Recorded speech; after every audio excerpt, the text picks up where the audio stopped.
চট্টগ্রামের ঐতিহ্যবাহী মাংসের কোয়াব বানানোর জন্য এরকম ফ্রেশ বড় বড় মাংসের টুকরো নিয়েছি। আপনি চাইলে রেগুলার কাট করেও কেটে নিতে পারেন, তবে সাইজে একটু বড় হলে কোয়াবটা দেখতে দারুণ লাগে। এখন এখানে 2 টেবিল চামচ দিয়ে দিলাম আদা বাটা, 1.5 টেবিল চামচ রসুন বাটা, 1.5 চা চামচ লাল মরিচের গুঁড়া, ধনিয়ার গুঁড়া দিয়ে দিচ্ছি 1.5 চা চামচ, ভাজা জিরার গুঁড়া 1 চা চামচ, গরম মশলার গুঁড়া 1 চা চামচ, হলুদ গুঁড়া 1/2 চা চামচ, 1 চা চামচ লবণ দিয়েছি আর 1/2 কাপ দিয়ে দিচ্ছি রান্নার তেল মশলা মাংসের সাথে খুব ভালো করে মিশিয়ে নিচ্ছি। কোয়াবটা হাড় ছাড়া মাংস দিয়ে বানাতে হয়। মাংসের সাথে যখন ভালো করে মেশানো হয়ে গেছে, এখন হচ্ছে রেস্টে দিয়ে দিচ্ছি 30 মিনিটের জন্য। তাহলে এটা যখন চুলাতে বসাবো খুব তাড়াতাড়ি সিদ্ধ হয়ে যাবে। মাংস থেকে অনেকটা পানি উঠবে, আপনি চাইলে একদম অল্প আঁচে ঢাকনা দিয়ে ঢেকে সিদ্ধ করে নিতে পারেন ভালো করে। যদি ঝোলটা টেনে যায় একটু গরম পানি অ্যাড করে দিতে পারেন। আমি এখানে 1 কাপ গরম পানি দিয়ে দিচ্ছি। 1 কাপ গরম পানি দিয়ে ঢাকনা দিয়ে ঢেকে মাঝে মাঝে নেড়ে মাংসটা খুব ভালো করে সিদ্ধ করে নিয়েছি আর ঝোলটাকে এরকম টানিয়ে নিয়েছি।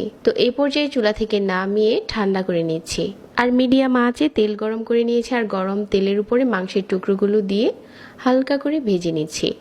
এই কোয়াবের মাংসটা আপনি কয়েকদিন রাখতে পারবেন, ফ্রিজ ছাড়াই এটা ভালো থাকবে। তো এভাবে করে ভেজে আমাদের মাংসের কোয়াবটা রেডি হয়ে গেছে। আর দেখেন এটা কতটা সফট হয়েছে। চুলার আঁচ কমিয়ে যদি মাংসটা সিদ্ধ করেন মাংসটা অনেক নরম হয়। দেখলেন তো মাংসের কোয়াবটা বানানো কত ইজি।